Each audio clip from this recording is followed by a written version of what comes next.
بسم الله الرحمن الرحيم. الحمد لله رب العالمين، والعاقبة للمتقين، ولا عدوان إلا على الظالمين، وأشهد أن لا إله إلا الله وحده لا شريك له، وأشهد أن محمدًا عبده ورسوله صلى الله تعالى عليه وعلى آله وأصحابه أجمعين. أما بعد. Leo siku ya Alhamisi ambao ni Lailatul Jum'a, usiku wa kuamkia Ijumaa, kwa mujibu wa barnamiji yetu ya halakati hizi al-ilmiya, ni siku ya kitabu al-kabair. Na wiki iliyopita tulianza al-kabiratu ar-rabi'a, dhambi kuu la 4, ambalo dhambi hili ni tarku salah, kuacha swala. Na tukawa tumezidurusi adilla alizozileta Imamu Dhahabi rahimahullahu ta'ala katika kitabu cha Allah, kadhalika na adilla katika sunna za Mtume sallallahu alayhi wasallam, kadhalika na baadhi ya athari alizoziweka hapa kutoka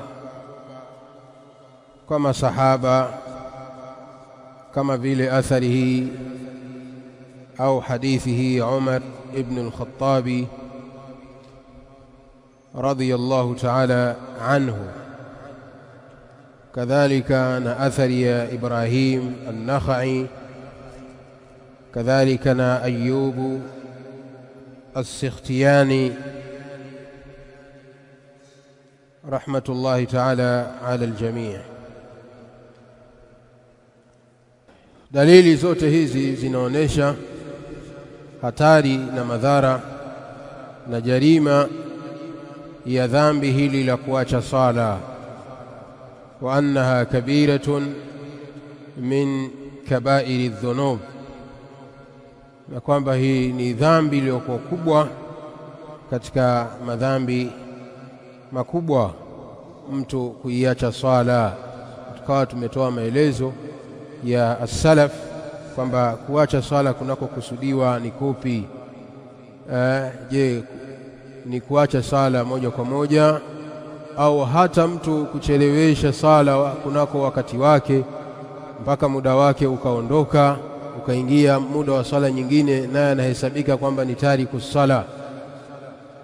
Tukawa tumeona maelezo ya Ibn Abbasi na wengineo kwamba hata mtu anayechelewesha sala mpaka muda wake ukatoka min ghairi sababin shar'i, bila kuwa na sababu ya kisheria, bila kuwa na udhuru wa kisheria, huyu anaingia katika orodha ya watu hawa wenye kupuuzia na kuzembea swala.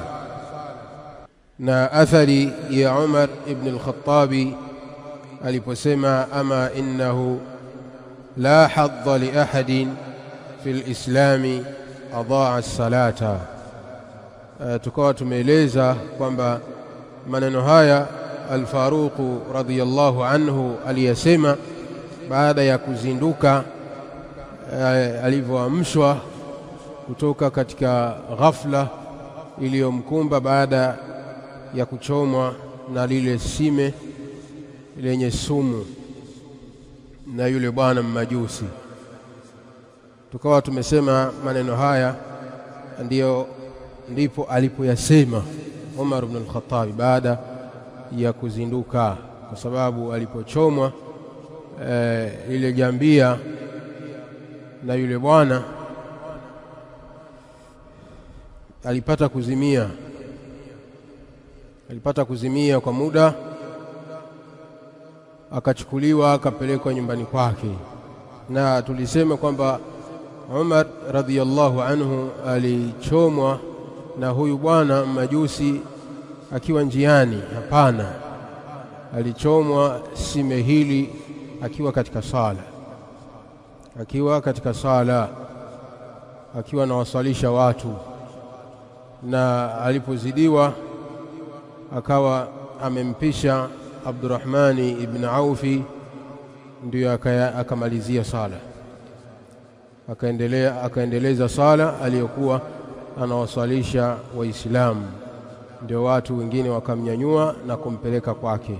Walipofika kwake, baada ya muda akazinduka, na wakati wanamwamsha walimwamsha kwa maneno ya kumzindua, as-salata ya amira al-mu'minin, as-salata as-salata ya amira al-mu'minin. Ndipo alipozinduka, na alipozinduka ndo akasema haya maneno, ama innahu la hadda fil islami, la hadda li ahadin fil islami adaa as-salah. Aliyechomwa wakati akiwa njiani ni Ali ibn Abi Talib.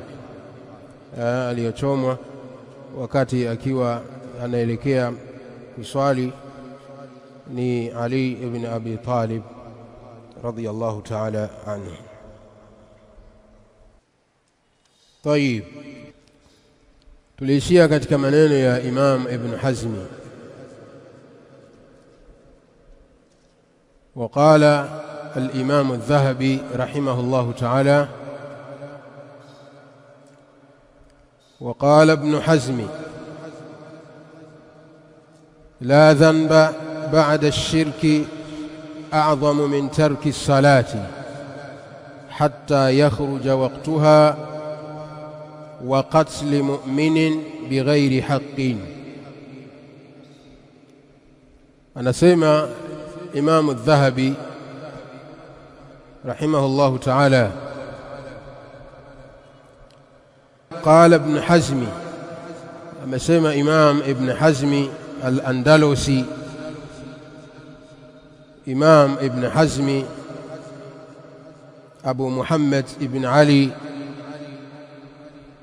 ابن أحمد ابن سعيد ابن حزم الأندلسي، ni katika wanachuoni wa Hispania, katika maulama wa Hispania, na ni mwanachuoni mkubwa katika wanachuoni wa Kiislamu, na ni faqih, ni imamu, ni hafidh al-Dhahiri rahimahullahu ta'ala. Kwa anasema Imamu Dhahabi: waqala ibn Hazmi la dhanba ba'da ash-shirki, hakuna dhambi baada ya shirki, a'dhamu, iliyokuwa kubwa, min tarki salati, kuliko dhambi la kuacha sala. Min tarki sala ay min dhambi tarki sala, kuliko dhambi la kuacha sala. Hatta yakhruja waqtuha, mpaka unatoka wakati wake. La dhanba baada ash-shirki, hakuna dhambi baada ya ushirikina, kama tulivyoona kwamba dhambi kuu la kwanza ni ashirku billah. Kwa hivyo Imam Ibn Hazmi anasema kwamba hakuna dhambi iliyokuwa kubwa baada ya shirki. La dhanba baada ash-shirki a'dhamu, hakuna dhambi baada ya shirki iliyokuwa kubwa, min tarki salati, kuliko dhambi la kuacha swala, hatta yakhruja waqtuha, mpaka ukatoka muda wake. Yani kuacha sala hapa inakusudiwa as-salatu al-wahida, inakusudiwa sala moja, sio sala zote. Hapa inakusudiwa kuacha swala moja mpaka muda wake ukafanyaje, ukatoka. Wa qatli mu'minin bighairi haqqi, ay wa dhanbi qatli mu'minin, na dhambi la kumuua mu'min pasina haki. hakuna dhambi baada ya shirki iliyokuwa kubwa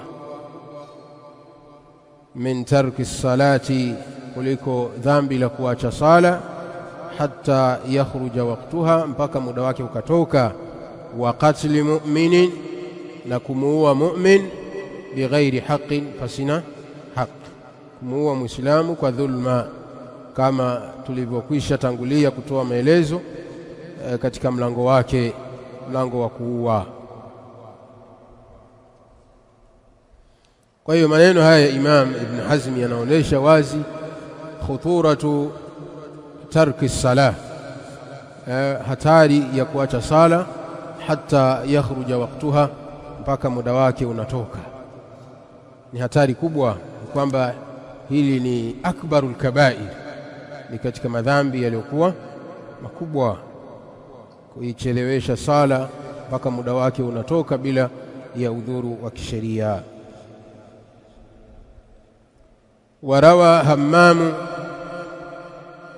وروى همام قال نبأنا قتادة عن الحسن عن حريث ابن قبيصة قال حدثني أبو هريرة رضي الله عنه قال قال رسول الله صلى الله عليه وسلم أول ما يحاسب به العبد يوم القيامة من عمله صلاته، فإن صلحت فقد أفلح وأنجح، وإن فسدت فقد خاب وخسر. pia hadithi nyingine aliyoiweka Imam Adh-Dhahabi ni hadithi ambayo ameipokea Hammam. Nasema Imam Adh-Dhahabi, warawa Hammam ibn Yahya ibn Dinari qala nabba'ana Qatadatu. Hammam ibn Yahya anasema nabba'ana Qatadatu, ametuelezea, ametusimulia Qatada ibn Di'amata as-Sadusi al-Basri, huyu ni katika sigharu tabi'in. Qala nabba'ana Qatadatu, ametusimulia Qatada anil Hasani, kutoka kwa Hasan. Qatada anachukua hadithi kutoka kwa Hasan al-Basri, anil Hasani ay Hasan al-Basri. Qatada anachukua hadithi kutoka kwa Hasan al-Basri an Huraythi, na Hasan al-Basri anachukua hadithi kutoka kwa Huraythi ibn Qabisata al-Ansari. Huraythi ibn Qabisa al-Ansari qala, anasema Hurayth, حدثني أبو هريرة. ambaye Hurayth ibn Qabisa ni tabi'i jalil, anachukua hadithi kwa Abi Huraira radhiyallahu ta'ala anhu. Ndio anasema qala haddathani Abu Hurairata, alinihadithia mimi Abu Huraira. Qala, akasema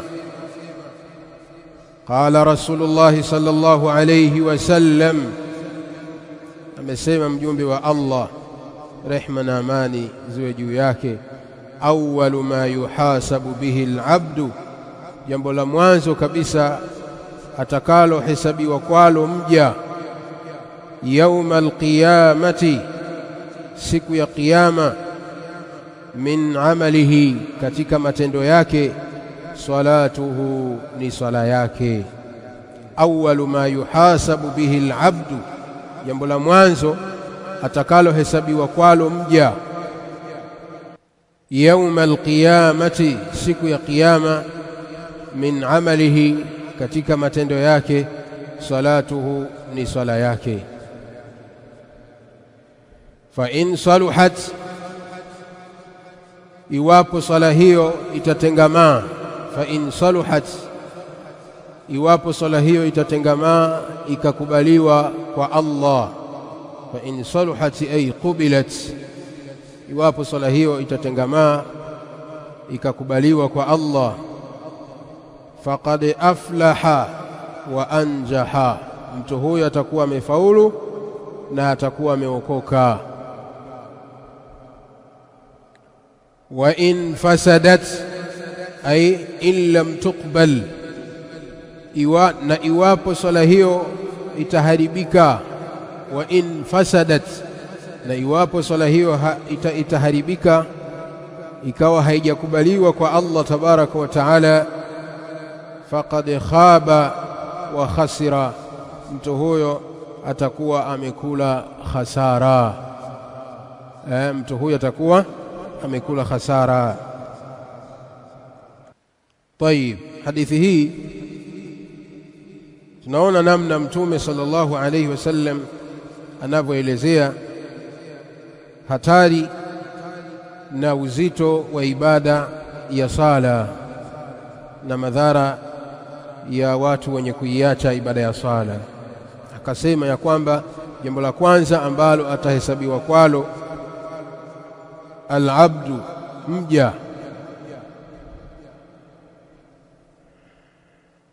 Anasema al-Hafidh al-Munawi rahimahullahu ta'ala, al-abdu kwa maana al-insan, hurran kana au abdan, dhakaran kana au untha. Mja anayekusudiwa hapa sawa sawa ni mtu ambaye ni muungwana, yani mtu ambaye yuko huru, au ni mtumwa, au mwanamume au mwanamke. Kwa jambo la kwanza atakalo hesabiwa kwalo mtu yauma alqiyama, katika matendo yake siku ya kiyama, salatuhu, ni swala yake, kwa sababu swala ndiyo ummul ibadati wa awwalul wajibati ba'da al-iman, ay ba'da ash-shahadatayn. Kwa sababu swala ndiyo ummul ibadati, kadhalika ndio wajibu wa kwanza wa kuamrishwa baada ya shahadatayn. Kwa hiyo ibada ya sala ni ibada ambayo ina uzito uliokuwa mkubwa. Ndiyo maana Mtume alayhi salamu akasema, fa in saluhat ay qubilat, iwapo sala hiyo itasihi ikatengamaa ikakubaliwa kwa Allah, faqad aflaha, mtu huyo atakuwa amefaulu, kwa maana faqad aslama min al-khusrani wa faza bil janna, atakuwa amefaulu mtu huyo, amesalimika kutokamana na hasara, lakini pia atakuwa amepata kuingia peponi. Wa anjaha, na pia atakuwa ameokoka, kwa maana faqad faza bimaqsudihi, atakuwa amepata kufanikiwa yale aliyokuwa anayakusudia katika kufanya kwake ibada hii ya sala, ambayo ni kupata saada na salama mbele ya Allah tabaraka wa taala. Wa in fasadat, iwapo swala hiyo itafisidika, yani itaharibika, kwa maana haitokubaliwa kwa Allah, faqad khaba wa khasira, itakapokuwa ibada hiyo ya sala imeharibika. Ma annahu kana yusalli, kwa maana kwamba mtu yeye alikuwa anasali, sio kwamba aliacha kusali, la, alikuwa anasali, lakini pamoja na kusali kwake ikawa sala yake hazijakubaliwa kwa Allah tabaraka wa taala. Faqad khaba, mtu huyo atakuwa amekula khasara.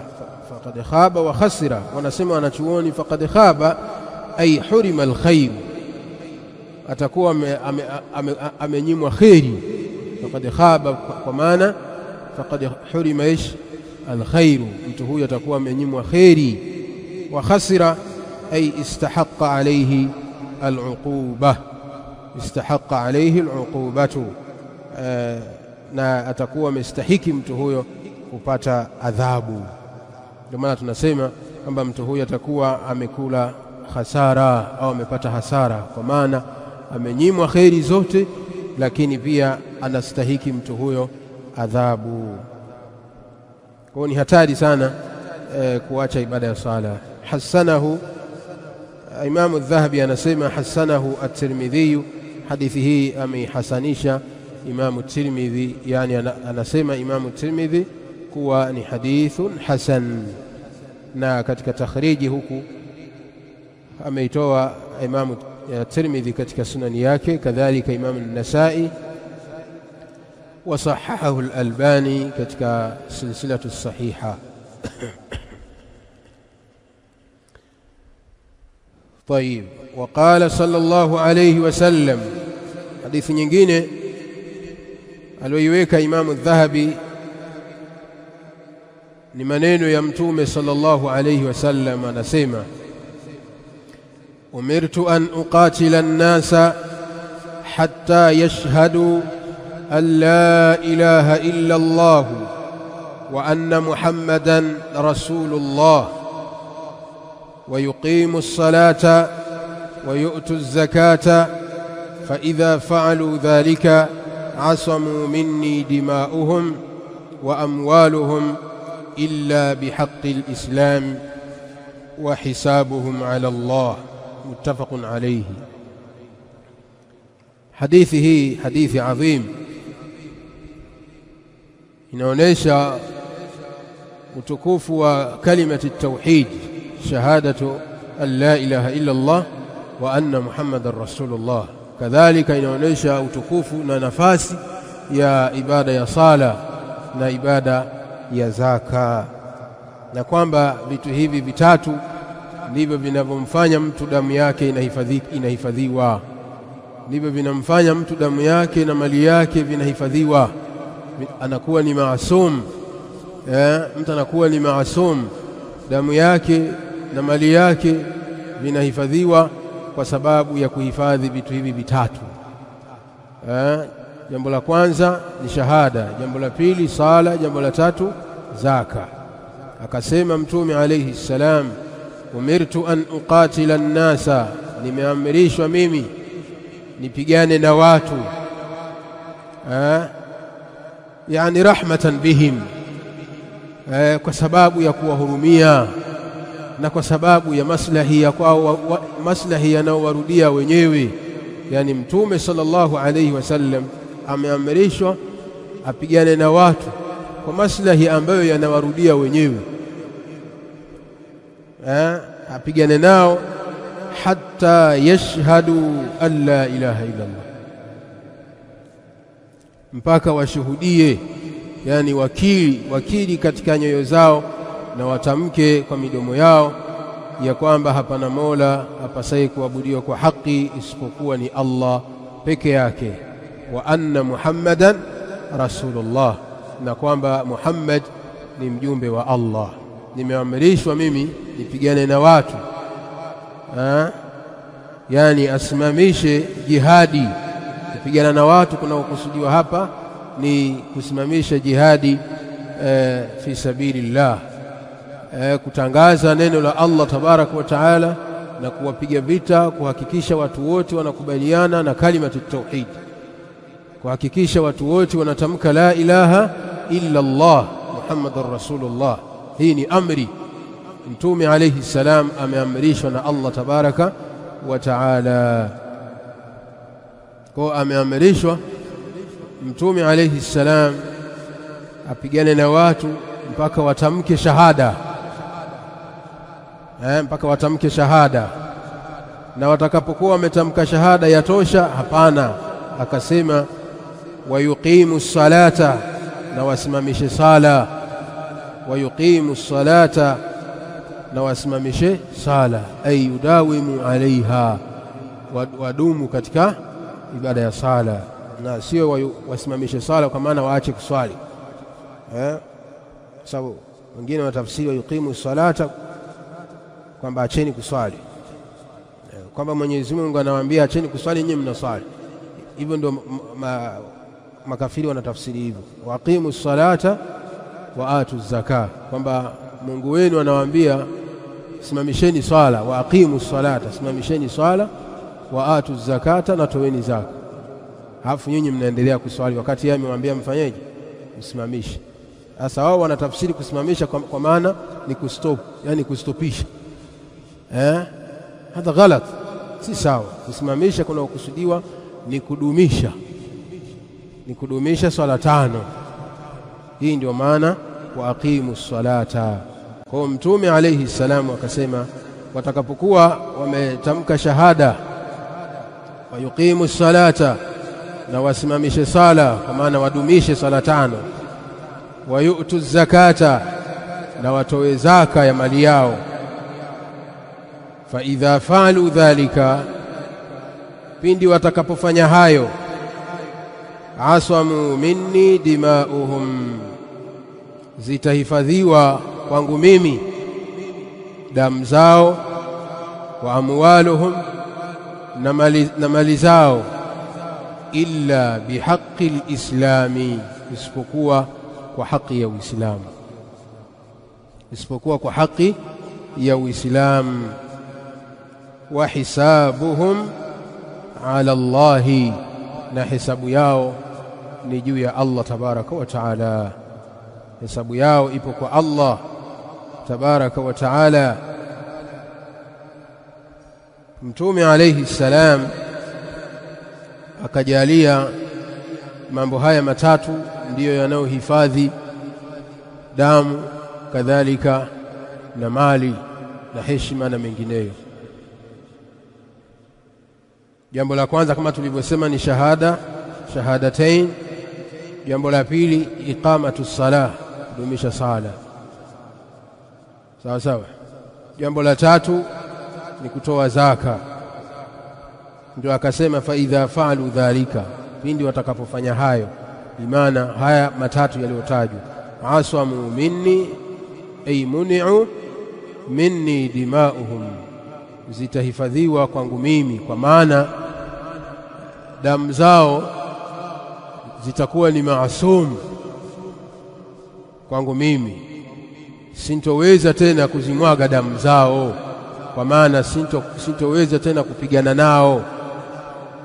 Kadhalika na mali zao zitakuwa zimehifadhiwa kwangu mimi, kwa maana sintoruhusiwa tena kuzichukua mali zao, sawa sawa.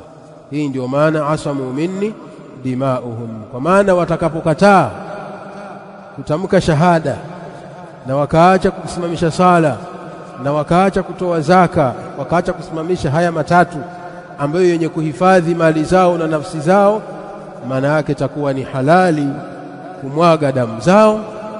Kadhalika ikishakuwa ni halali mtu kumwaga damu yake, na mali yake pia ni halali kuchukuliwa, sawa sawa. Lakini mtu anapokuwa ametamka shahada na akasimamisha sala na akatoa zaka, maana yake damu yake inakuwa ni yenye kuhifadhiwa, kadhalika na mali yake. Ndio Mtume alayhi salam akasema illa bihaqqi alislam, isipokuwa kwa haki ya Uislamu, kwa maana katika mali yake ataendelea kuichukua ile ambayo Uislamu unataka aichukue kwao.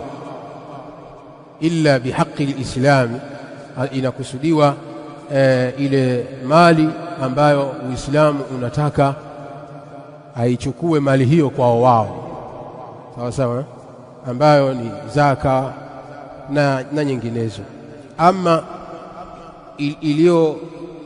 aliyozungumza hapa kwamba mali yao inakuwa ni yenye kuhifadhiwa kutokana na mimi, ni kule kuchukua mali zao zote kwa sababu ya ukafiri wao, sawa sawa, kwamba damu zao inakuwa ni halali na mali zao iwapo hawatofanya hayo matatu. Ama hapa aliposema illa bihaqqi alislam, isipokuwa kwa haki ya Uislamu, kwa maana isipokuwa zile mali ambazo wanatakiwa wazitoe kwa mujibu wa sheria ya Uislamu. Kama tunavyofahamu katika Uislamu kuna utoaji wa zaka na mengineyo. Wa hisabuhum ala Allahi, na hisabu yao ni kwa Allah. Wanasema wanachuoni wa hisabuhum ala Allah ay fima yukhfunahu min al-kufri, na hisabu yao ni kwa Allah katika yale ambayo wanaoyaficha katika nyoyo zao katika ukafiri. wa hisabuhum ala Allah, na hisabu yao iko kwa Allah, fima yukhfunahu min al-kufri, katika yale wanayoyaficha katika ukafiri ndani ya nyoyo zao.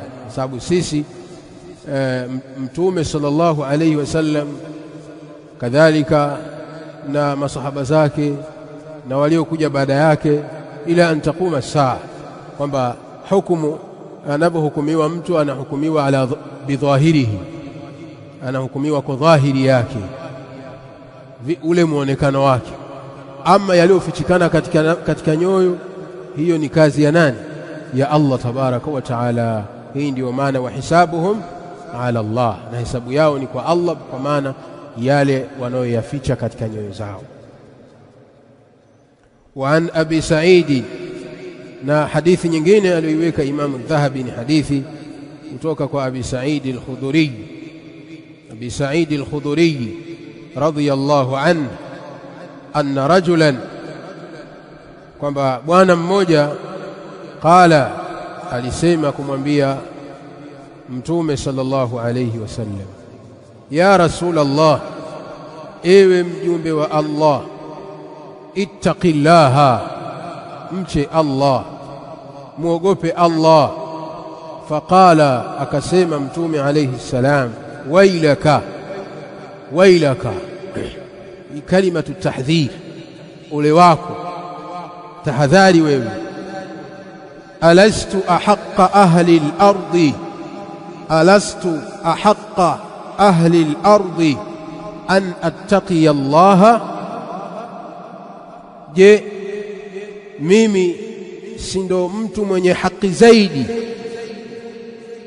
kuliko watu wote katika kumcha Allah tabaraka wa taala?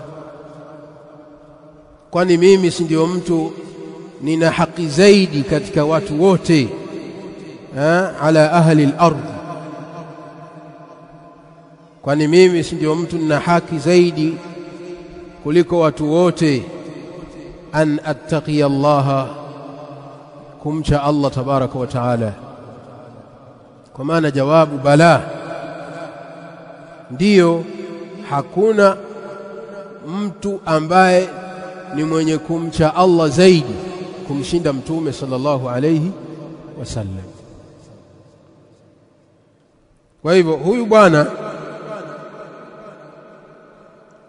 alidhihirisha Uislamu, munafiki alidhihirisha Uislamu na akaficha ukafiri. Anna rajulan, ambaye huyu bwana ndio rasul khawarij, ndio kiongozi wa makhawarij, wa asluhum, na ndio asili ya makhawarij, ndio asili ya makhawarij. Wa huwa Dhul Khuwaisirah, anaitwa Dhul Khuwaisirah al-Yamani. Huyu bwana alikuwa akitokea Yaman, akitokea Yemen, na huyo ndio mtu wa mwanzo kabisa aliyedhihirisha bid'a katika umma wa Kiislamu. Wa awwal man adhhara albid'ata fil umma, ndio mtu wa kwanza aliyedhihirisha bid'a katika umma huu wa Kiislamu. Wa hiya bid'atul khawarij, ambayo ni bid'a ya makhawarij. Wa kharaja minhu qaumun yamruquna min ad-din kama yamruqu as-sahm min ar-ramiyya, na kupitia huyu bwana wamezalikana watu ambao watu hao ni kizazi chenye kutoka na kuchomoka katika dini, kama vile mshale unavotoka na kuchomoka katika upinde wake, kama alivyosema Mtume sallallahu alayhi wasallam. Huyu bwana ndio muassis, mwanzilishi wa kundi la makhawarij, magaidi. Kwa wakati wa Mtume alayhi salam akadhihirisha Uislamu, akaficha ukafiri. Ndio wakati Mtume sallallahu alayhi wasallam anagawa ngawira, wakati Mtume alayhi salam anagawa ngawira, siku zote huo mara nyingi magomvi na nini, fitna inakuja inapoingia mali. yani penye mali mara nyingi huwa kunakuwa na mizozo. La ilaha illa Allah. Kwa hiyo Mtume alayhi salam alipokuwa anagawa zile ngawira, yule bwana ndo akasema, ya Rasulullah, ewe Mtume wa Allah, ittaqillaha, muogope Allah kwa maana katika ugawaji wako. Na aliyasema haya maneno mu'taridan, yani akipinga ule ugawaji aliogawa Mtume sallallahu alayhi wasallam kuwagawia masahaba zile ngawira, akapinga, akamwambia yani hujafanya uadilifu, ittaqillah, mche Allah kwa maana yani hujafanya uadilifu kabisa wewe Mtume. Haya, wewe mtu anathubutu kumwambia Mtume sallallahu alayhi wasallam live kwamba hajafanya uadilifu, huyu mtu ana ujasiri kiasi gani? Anaweza akashinda kumwambia mtu yoyote? Mtu anathubutu kumwambia Mtume wa Allah kwamba ittaqillah, kwa maana wewe humuogopi Allah, ndio maana sio mwadilifu. Ndio maana Mtume alayhi salamu akasema maneno makali, wailaka, ole wako, tahadhari sana. Alastu ahaqqa ahli al-ardi an attaqiya Allah, je, mimi Mtume si ndio mtu mwenye haki zaidi kuliko watu wote wa ardhini kwa kumcha Allah tabaraka wa taala? Kwa maana ina maana wewe unaona kwamba mimi yani unaona kwamba kuna mtu mwingine ana haki zaidi ya kumcha Allah kuliko mimi, ndio namaanisha hivyo, si ndio? Mtume alayhi salam alimwambia haya maneno kimtahadharisha, wailaka, na jawabu ni kwamba bala, Rasulullah huwa ahaqqu nnasi bitaqwa Allah. Mtume alayhi salam yeye ndiye mwenye haki zaidi kwa watu wote kwa kumcha Allah tabaraka wa taala, yeye ndio mchaji Allah tabaraka wa taala kuliko watu wote. Faqala Khalid ibn al-Walid, akasema sahaba mtukufu Khalid ibn al-Walid radiyallahu anhu. Faqala Khalid ibn al-Walid radiyallahu anhu, ala adribu unuqahu, ala adribu unuqahu ya Rasulullah, ewe mjumbe wa Allah, unaonaje uniruhusu nimkate shingo yake? Ala adribu unuqahu ya Rasulullah, ewe mjumbe wa Allah, unaonaje nikalikata shingo lake? Kwa maana anamtaka idhini Mtume sallallahu alaihi wasallam, unaonaje ewe Mtume kaniruhusu nikakata shingo yake? Kadhalika na Umar bin Khattab akaomba hivyo, turuhusu tukate shingo yake. Faqala, Mtume akasema, la, hapana, usimkate shingo yake. La'allahu an yakuna yusalli, huenda akaswali, huenda akawa ni mwenye kuswali. La'allahu an yakuna yusalli, huenda akawa ni mwenye kuswali. La hawla wala quwwata illa billah. Hawa masahaba radhiyallahu anhum yani waliyasema haya maneno, wanamuomba idhini Mtume sallallahu alaihi wasallam wamkate shingo yake huyu bwana. Limadha? Liannahu adhhara nifaqahu, amedhihirisha unafiki wake mbele ya Mtume sallallahu alaihi wasallam wazi wazi, mpaka wakaona kwamba huyo inatakiwa akatwe shingo, kwa maana inatakiwa uawe. Faqala Rasulullah sallallahu alayhi wasallam, la, kwa maana la taqtuluhu, msimuue. La'allahu an yakuna yusalli, huenda akawa ni mwenye kuswali. Muttafaqun alayhi.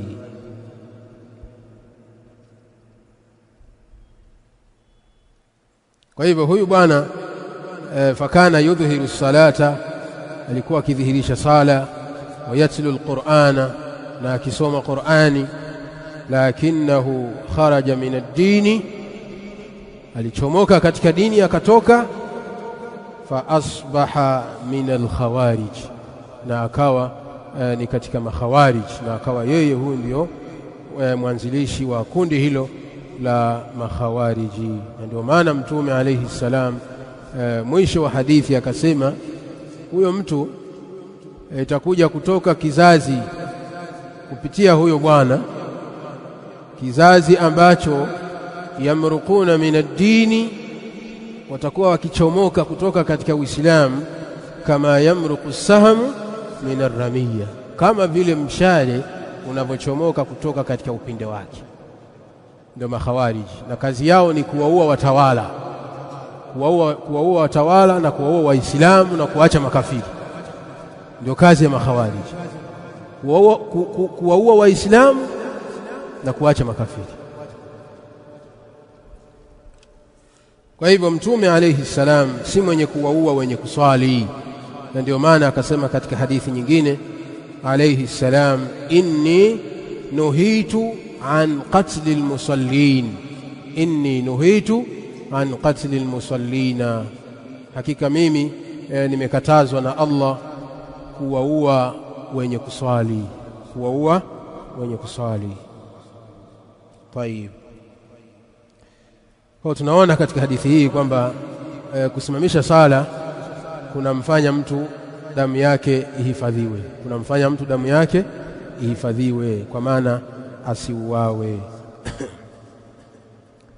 Kadhalika katika hadithi nyingine aliyoiweka Imamu Dhahabi rahimahullah, anasema warawa al-Imamu Ahmadu fi musnadihi, na amepokea hadithi nyingine Imamu Ahmad katika musnadi yake, kitabu chake, kitabu cha Imamu Ahmad, musnad Imam Ahmad, min hadithi Abdullah ibn Amri, kutoka katika hadithi ya Abdullah ibn Amri ibn al-Asi radiyallahu anhuma عن النبي صلى الله عليه وسلم أنه قال من لم يحافظ على الصلاة من لم يحافظ على الصلاة لم يكن له نورا ولا برهانا ولا نجاة وكان يوم القيامة مع قارون وفرعون وهامان وأبي جهل وأبي بن خلف.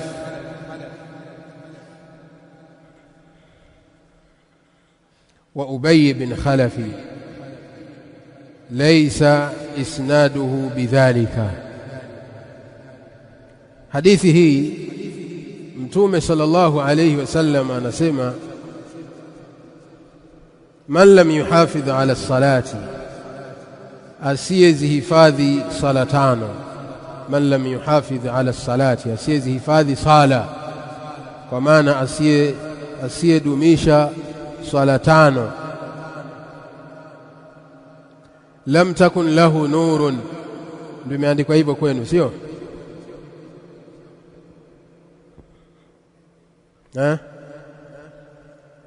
طيب. لم تكن له نور ولا برهان ولا نجاة.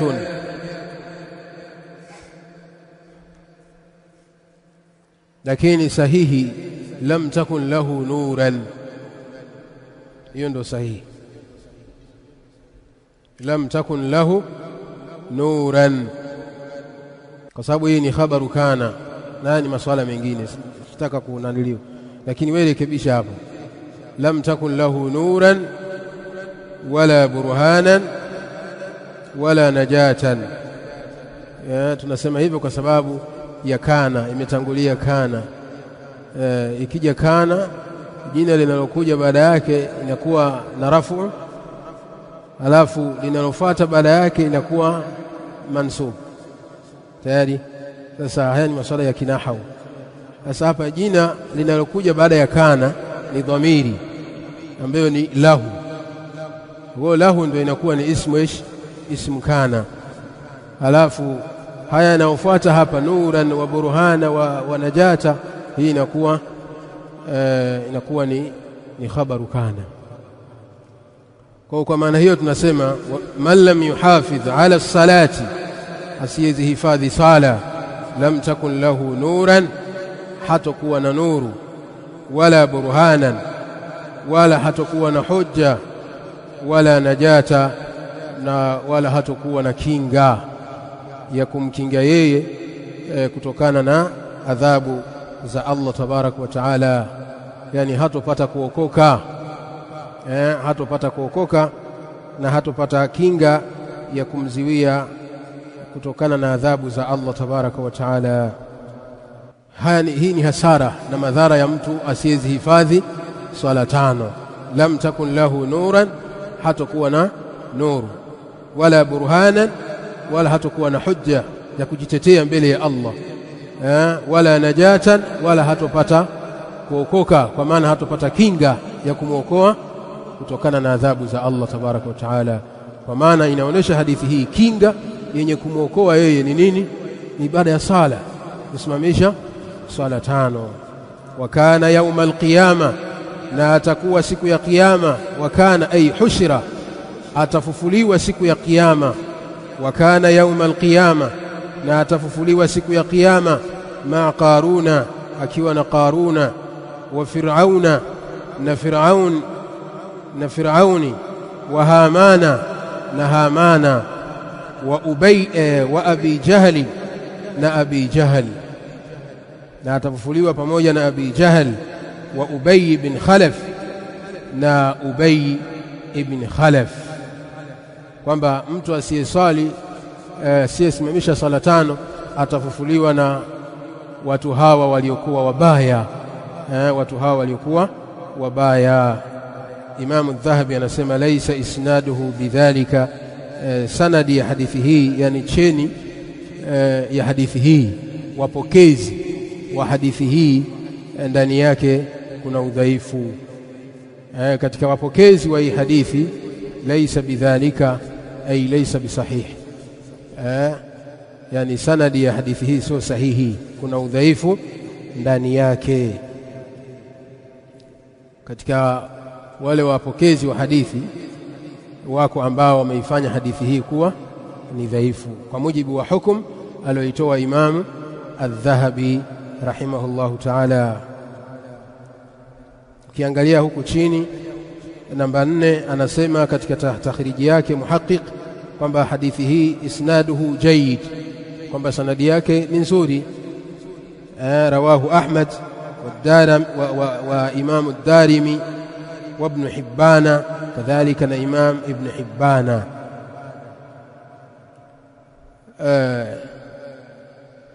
Alhasil, hadithi kuna maneno mengi wanachuoni katika sanadi, katika wapokezi wa hadithi hii. Imam al-Albani yeye ameidhofisha, dhaafa hadha alhadith Imam al-Albani katika dhaifu at-Targhibi wat-Tarhibi, lakini pia wengine wakaisahihisha kama vile alivyoihukumu kwamba hadithi hii ni sahih al-Sheikh al-Hafidh Ahmad Shakir rahimahullah ta'ala. الشيخ الحافظ أحمد شاكر حكم بهذا الحديث أنه صحيح، أم حكم سند حديثه kwamba ni sahihi.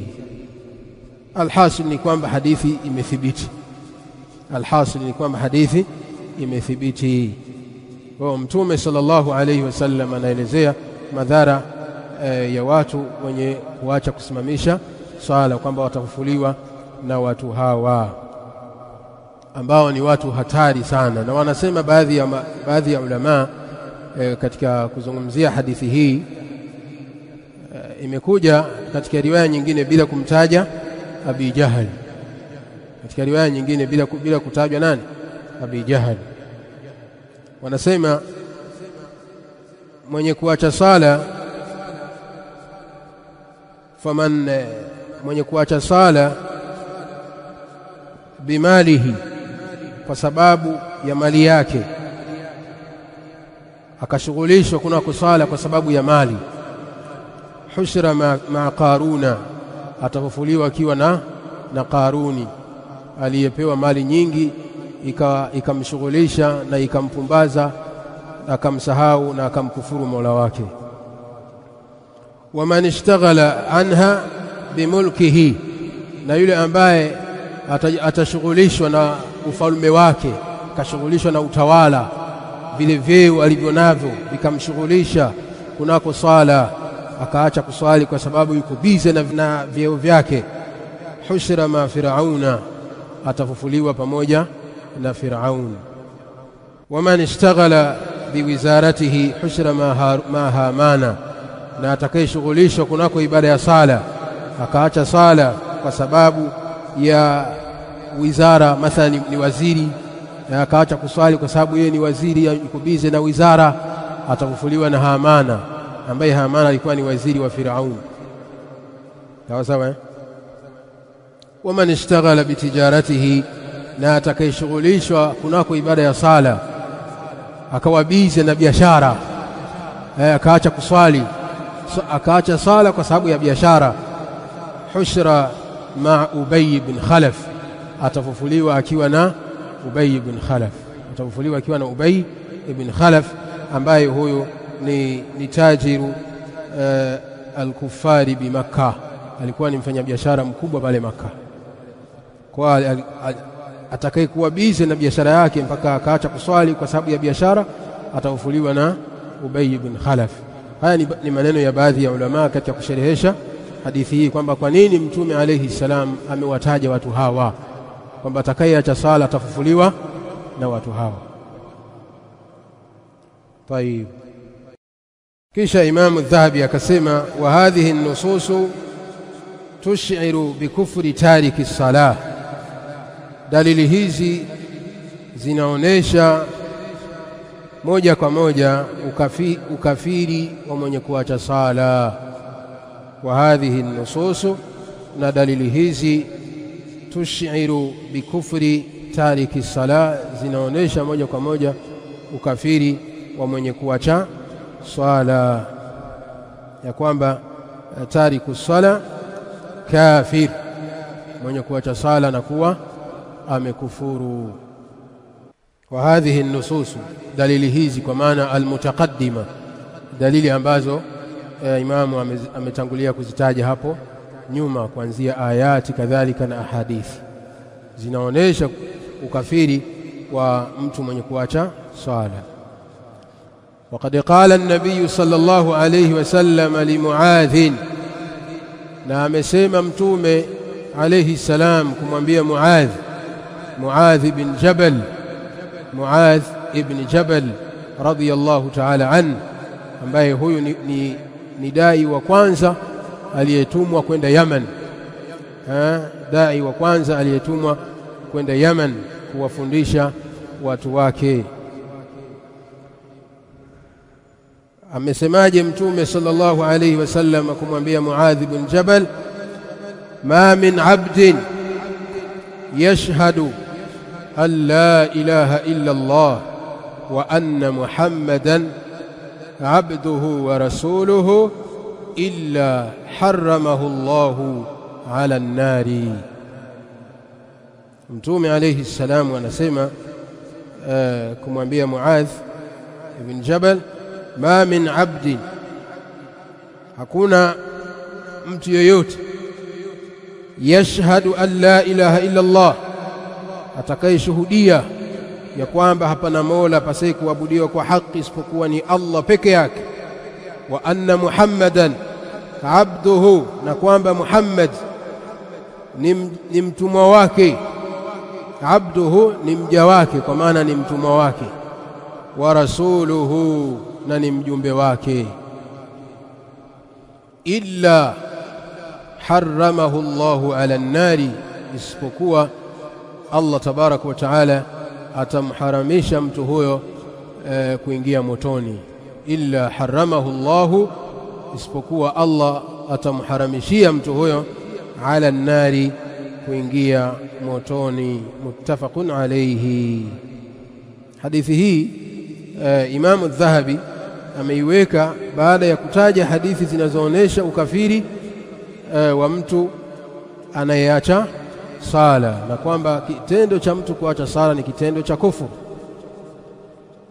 Sawa. Kisha akamalizia na hadithi hii inayoonesha kwamba mtu yoyote mwenye kushuhudia ya kwamba hapana mola apasaye kuabudiwa kwa haki isipokuwa ni Allah, na kwamba Muhammad ni mja wa Allah na ni mtume wake, isipokuwa mtu huyo Allah tabaraka wa taala haramahu ala an-nar, atamharamishia yeye kuingia motoni.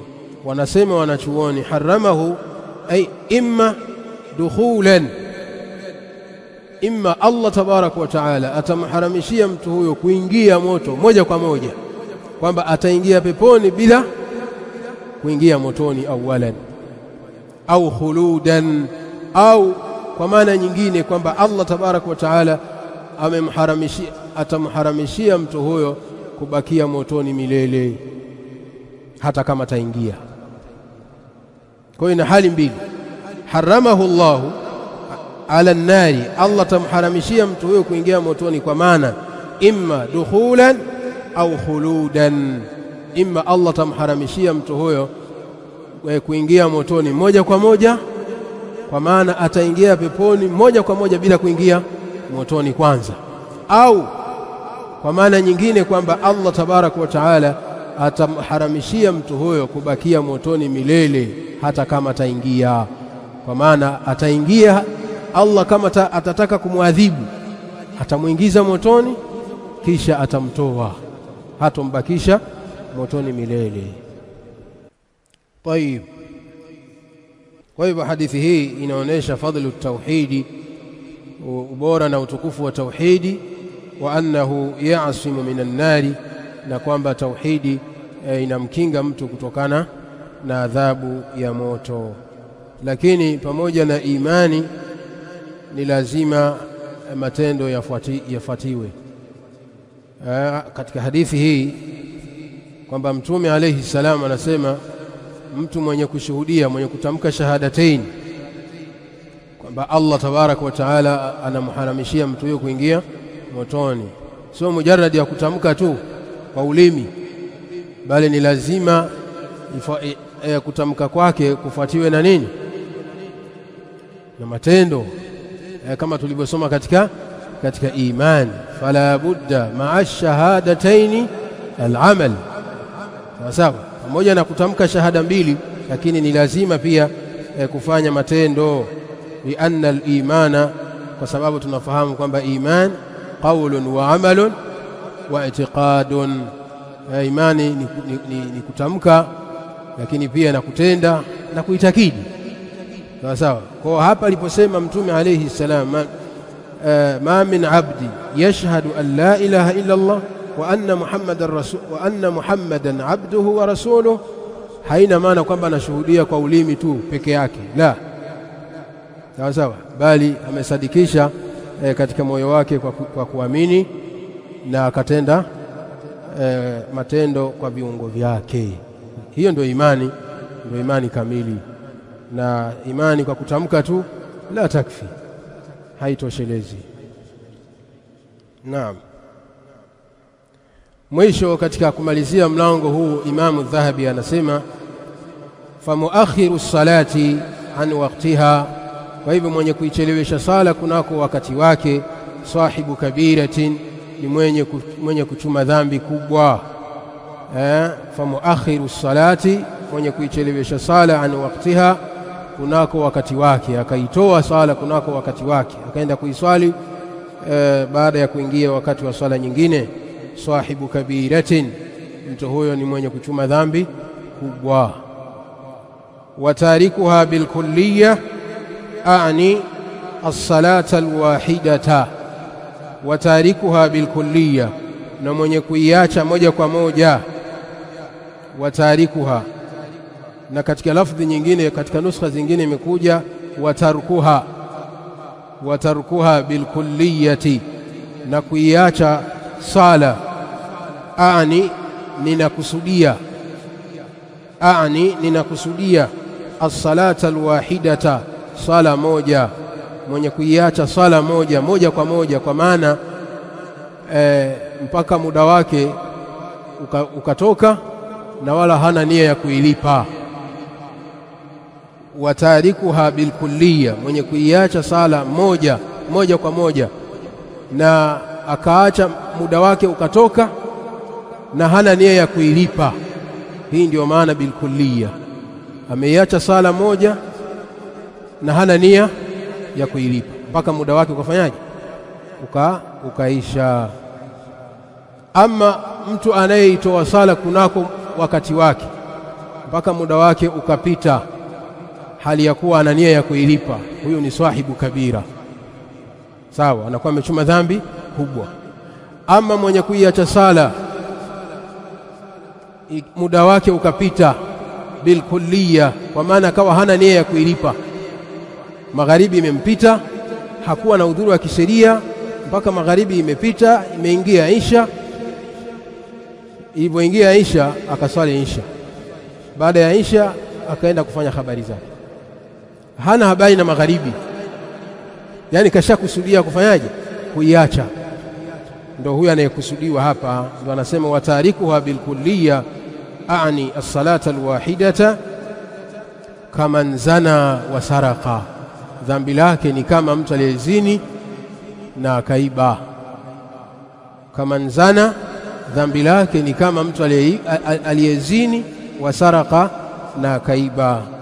Haya ni maneno na ni mtazamo wa Imamu Adh-Dhahabi, anasema lianna tarka kulli salatin, kwa sababu kuiacha sala yote, lianna tarka kulli salati, kwa sababu kuacha kila sala, au tafwitaha kabiratun, au kuichelewesha sala mpaka muda wake ukatoka, kabiratun, dhambi hilo ni kubwa.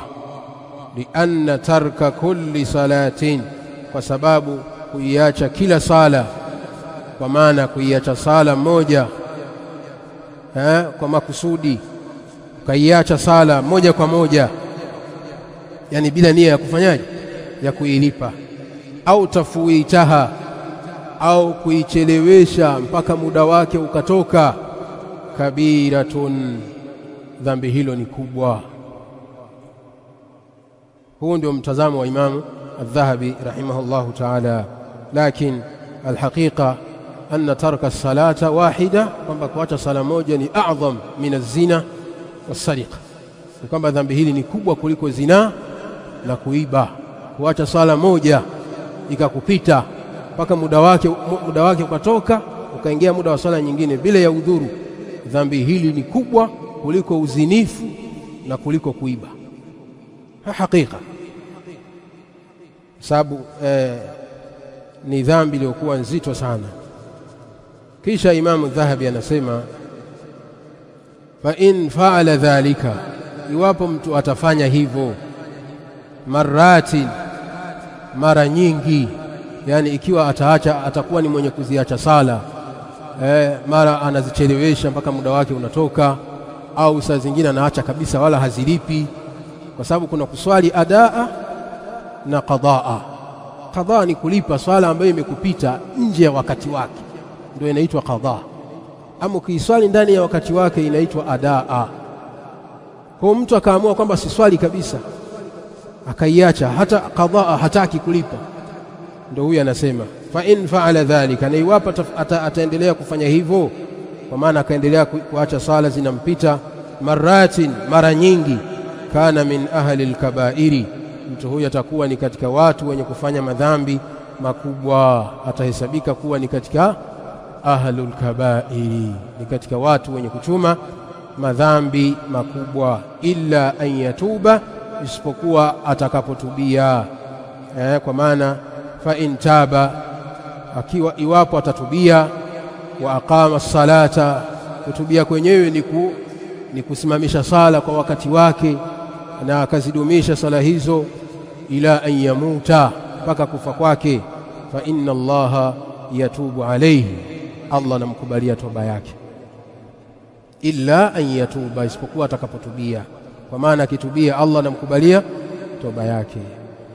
Fa in lazama tarka salati, na iwapo ataendelea kuacha sala, fa in lazama, iwapo ataendelea kuacha sala, fahuwa min al-akhsarina, basi mtu huyo atakuwa ni katika watu waliokula hasara.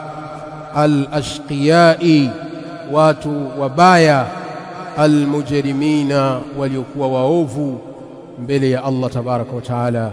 Mtu huyo atakuwa min al-akhsarina, ni katika watu waliokula hasara. Al-ashqiyai, waliokuwa wabaya. Al-mujrimin, waliokuwa waovu.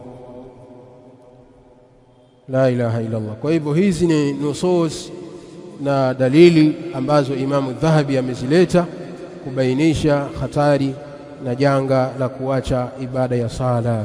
Na Imamu Dhahabi ni katika maulama ambao wanaona kwamba mwenye kuacha sala la yakfur, mwenye kuacha sala hakufuru, kwa sababu katika sehemu hii kuna maelezo mengi ya wanachuoni, mengi ya wanachuoni, lakini kwa vile muda si rafiki, tazungumza kwa ikhtisari katika hukumu ya mtu mwenye kuacha sala baada ya kuziona hizo dalili.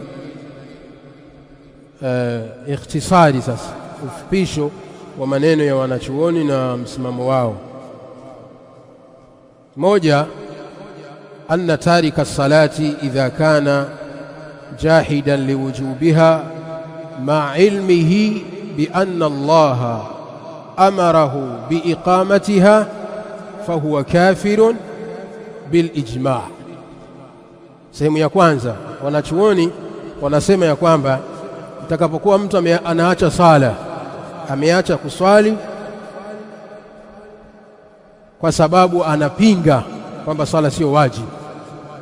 Ikiwa mtu ataacha sala kwa kupinga kwamba sala sio wajibu, sawa, pamoja na kwamba anajua kabisa kwamba Allah tabaraka wa taala ameamrisha ibada hiyo isimamishwe, anajua siku kwamba Allah ameamrisha ibada hiyo isimamishwe, lakini akaitakidi kwamba ibada ya sala sio wajibu, huyu anakuwa ni kafir murtaddun anil islam. Huyu anakuwa ni kafiri moja kwa moja, murtaddi biijma'il umma, kwa makubaliano ya wanachuoni.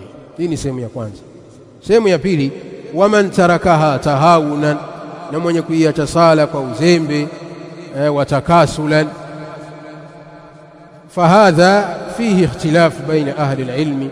Huyu ndio ambaye kuna khilafu baina ya wanachuoni. Mwenye kuiacha sala tahawunan, kwa kuzembea, mara anasali mara hasali, sawa, sala inampita, mara anakumbuka muda wake ushatoka anaswali, sawa, huyo ndio ambaye kuna khilafu kati ya wanachuoni. Faminhum man yukaffiru man yahkumu bikufrihi, katika wanachuoni wako ambao wanahukumu, wanatoa hukumu kwamba mtu huyo amekufuru, kwamba ni kafiri. Wako ambao wanahukumu kwamba mtu huyo ni kafiri. Wa minhum man yahkum biadami kufrihi, na wapo katika maulama ambao wanahukumu kwamba mtu huyo sio kafiri. Wa minhum man yahkum bikufrihi, na wako pia katika wanachuoni ambao wanamhukumu mtu huyo kwamba anakuwa amekufuru idha tarakahu bilkulliyah, iwapo ataziacha sala, idha tarakaha bilkulliyati, iwapo ataziacha sala moja kwa moja. Kama ataacha sala mutlaqa moja kwa moja, basi huyo ndio anafanyaje? Ndio anakufurishwa. Wako ambao wanatoa hukumu hiyo. Amma in kana yusalli ahyanan, ama mtu atakapokuwa na swali baadhi ya nyakati, wa ahyanan la yusalli, na wakati mwingine mtu huyo haswali, fahadha la yuhkamu bikufrihi, mtu huyu hahukumiwi kwamba ni kafiri. Hii pia ni kauli ya wanachuoni, sawa. Alhasil, anasema Imam Ibn Uthaymeen rahimahullahu ta'ala katika fatawa yake, maelezo marefu sana, lakini mwisho anasema alladhi yadhharu li, kauli ambayo inanidhihirikia mimi, annahu la yakfuru, ni kwamba mtu akiacha sala hakufuru illa bitarki almutlaq, isipokuwa kwa uachaji wa moja kwa moja. Sheikh Uthaymeen anasema yeye kauli ambayo inamdhihirikia katika masala hii ni kwamba la yakfuru, mtu hakufuru illa bitarki almutlaqi, isipokuwa kwa uachaji wa sala moja kwa moja. Kwa maana mtu haswali moja kwa moja, mtu huyo anakuwa mfanyaji, amekufuru. Bihaithu la yusalli abada, bihaithu la yusalli abada, kwa hali ambayo mtu huyo anakuwa si mwenye kuswali maisha yake yote mpaka nakufa. Fahadha kafir, mtu huyo anakuwa ni kafiri moja kwa moja, anakuwa amekufa ni kafiri na ni murtad, na hatakiwi kuswaliwa wala kuzikwa katika makaburi ya Waislamu. Wa amma man yusalli ahyanan, ama mtu ambaye anaswali baadhi ya nyakati na anaacha vipindi vingine, fa innahu la yakfur, hakika mtu huyo hakufuru. Hii ndo kauli ya Ibn Uthaymeen rahmatullahi ta'ala alayhi, na mfano wa msimamo huu na kauli hii wamekwenda nayo wengi katika wanachuoni. Fa alayhi, kwa mujibu wa maelezo hayo ya wanachuoni, anasema Ibn Baz, namalizia kwa nukuu ya Sheikh Ibn Baz rahimahullahu ta'ala, anasema anna tarika salati mutlaqan, mwenye kuacha sala moja kwa moja, kafirun, mtu huyo ni kafiri. Mwenye kuacha sala moja kwa moja, kama alivyosema Ibn Uthaymeen kwamba akaacha moja kwa moja, hana kuswali katika maisha yake, kafirun, mtu huyo ni kafiri. Ala sahihi, kwa kauli iliyo sahihi, walau lam yajhad alwujuba, hata kama hajapinga uwajibu wa swala. Mtu asiyeswali mutlaqa moja kwa moja, fa huwa kafirun, mtu huyo ni kafiri. Walau lam yajhad alwujuba, hata kama hajapinga kwamba swala sio wajibu, kitendo cha kutokuswali moja kwa moja mpaka nakufa. Wa idha mata ala dhalika fala yajuzu afwan, wa idha jahada wujubaha, Sheikh anasema na iwapo mtu huyo atapinga wajibu wa sala, ma ilmihi bi anna Allah amara biha, pamoja na kufahamu kwake kwamba Allah ameamrisha ibada hiyo ya sala, fa huwa kafirun inda aljamii, basi mtu huyo anakuwa ni kafiri kwa wanachuoni wote, kwa maana anakuwa ni kafiri bil ijma'.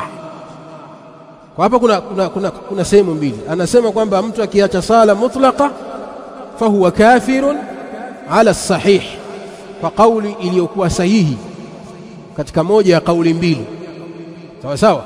Sababu ipo kauli moja ambayo wanasema kwamba la yakfu, na kauli ya pili wanasema yakfu, na kauli ambayo wamekwenda nayo wengi maulama na ambayo ndio msimamo wa masahaba wote ni kwamba ni kafiri. Tuyo anafanyaje? Anakufuru ala sahih. Ama itakapokuwa mtu huyo hasali na anaamini kwamba sala sio wajibu, fa huwa kafirun bil ijma', huyo anakuwa ni kafiri kwa makubaliano ya wanachuoni. Kwa maana hiyo wanasema wanachuoni, mtu huyo anapokuwa amekufa, la yajuzu taghsiluhu, haifai kumuosha, wala takfinuhu wala dafnuhu fi maqabiri almuslimin, wala haifai kumzika katika makaburi ya Waislamu. Wa innama yuhfaru lahu hufratun bi ardhin ba'idatin, Sheikh Uthaymeen anasema huyu anachimbiwa shimo tu katika ardhi ya mbali kabisa na makaburi ya Waislamu, yanatachimbiwa shimo katika ardhi iliyoko mbali na makaburi ya Waislamu, kisha atadumbukizwa humo, kwa sababu yeye na makafiri wengine takuwa mafi faruq. Allahu almusta'an. Haya ni maneno ya wanachuoni na ni mengi sana, lakini muda hautoshi, na inatosha ufafanuzi huo tutosheke nao kwamba janga la kuacha sala ni janga hatari sana. Ni hatari sana Waislamu jambo la kuacha sala. Tujitahidi sana kusimamisha sala tano, lakini pia tuwahimize ndugu zetu kusimamisha sala tano, na tusikubali kuishi na watu wasioswali. tusikubali kuishi na watu wasioswali. Ni hatari kubwa sana. Tumuombe Allah tabaraka wa taala tuthibitishe na tupe taufiki na tupe mwisho mwema, tujalie sisi na wazazi wetu na vizazi vyetu na waislamu wote kwa ujumla tuwe ni wenye kusimamisha sala 5 mpaka tufikwe na umauti. Wallahu aalam. Tutabakia hapa inshallah, na kesho Ijumaa kama kawaida ahkamul janaiz. Subhanallah bihamdihi, subhanakallahumma bihamdik, ashhadu an la ilaha illa anta astaghfiruka wa atubu ilayk.